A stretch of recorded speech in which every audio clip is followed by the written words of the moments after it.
আমাদের সমাজে মানুষের দৃষ্টিভঙ্গি নিয়ে এখনো দৃষ্টিভঙ্গিটা বদলায়নি। বদলানোর কারণে আজকে অনেকেই অনেক ক্রিয়েটিভ লোক অনেকের ভিতরে অনেক কিছু আছে সেটা কাজে লাগাইতে পারতেছে না। কীভাবে? গল্প আছে, দুটো বাচ্চা, একটা বাচ্চার বয়স 6 বছর, একটা বাচ্চার বয়স 10 বছর। এরা দুজন একসাথে খেলে, ঘোরাফেরা করে। এক পর্যায়ে এরা করছে কি, খেলতে খেলতে অনেক দূরে চলে গেছে, গ্রাম থেকে অনেক দূরে চলে গেছে। ফাঁকা একটা জায়গা, সেখানে একটা গর্ত করা, পানি উঠানো, ইন্দারা যেটাকে বলে, কূপ বলে। কূপের ভিতরে বড় যে ছেলেটার বয়স 10 বছর, ওই ছেলেটা পড়ে গেছে। তো এখন ওই ছোট ছেলেটা আশপাশে তাকাইছে, কোথাও কাউকে পায়নি, বড় কাউকে পাচ্ছে না। তো খুঁজতে খুঁজতে কাউকে না পেয়ে শেষ পর্যন্ত সে নিজেই বালতি দিচ্ছে। বালতি ফেলার পরে বড় ছেলেটা ধরছে।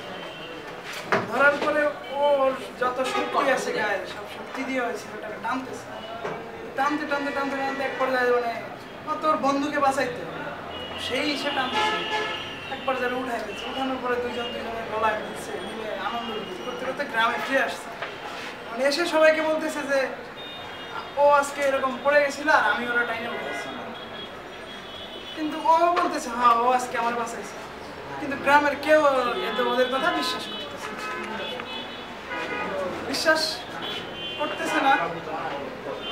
এখন এক পর্যায়ে গ্রামের মুরব্বী, সবচেয়ে জ্ঞানী লোক, বিজ্ঞ লোক, সেই লোকের কাছে গেছে। দেখেন তো এরা কি বলে? হ্যাঁ ওরা যা বলছে তাই ঠিক, ওরা এটা হয়েছে। তখন বলতেছে এখন আপনি যে বললেন যে ওটা ঠিক, গ্রামের সবাই বলতেছেন না, বলতেছেন হ্যাঁ, কিভাবে সম্ভব? ও তো একটা বালতি ভরা পানি উঠাইতে পারবে না, কিন্তু ও একটা ওর চেয়ে বড় একটা ছেলেকে কিভাবে উঠাইবে? তখন বলতেছে ও যেভাবে বলছে এইভাবে উঠাইছে, ও দড়ি ফেলছে, ও ধরছে, ও টাইনে টাইনে আস্তে আস্তে উঠাইছে। তাহলে না বুঝলাম না যে ও উঠাইতে পারছে শুধুমাত্র একটা কারণে, যে ওইখানে এমন কেউ ছিল না যে ওকে বলার যে বাবা তুমি তো ছোট আর ও হলো বড়, ওকে তুমি টাইনে উঠাইতে পারবো না, এই কথাটা বলার কোনো লোক ছিল না। আমাদের এটা থেকে একটা এখানে একটা আছে যে আমাদের সমাজে আমরা যাই করতে যাই শুধু বাধা চারপাশ, তুই তো এটা পারবি না, তোর তো জিপিএ কম, তোর সিজিপিএ কম, তোর মেধা কম।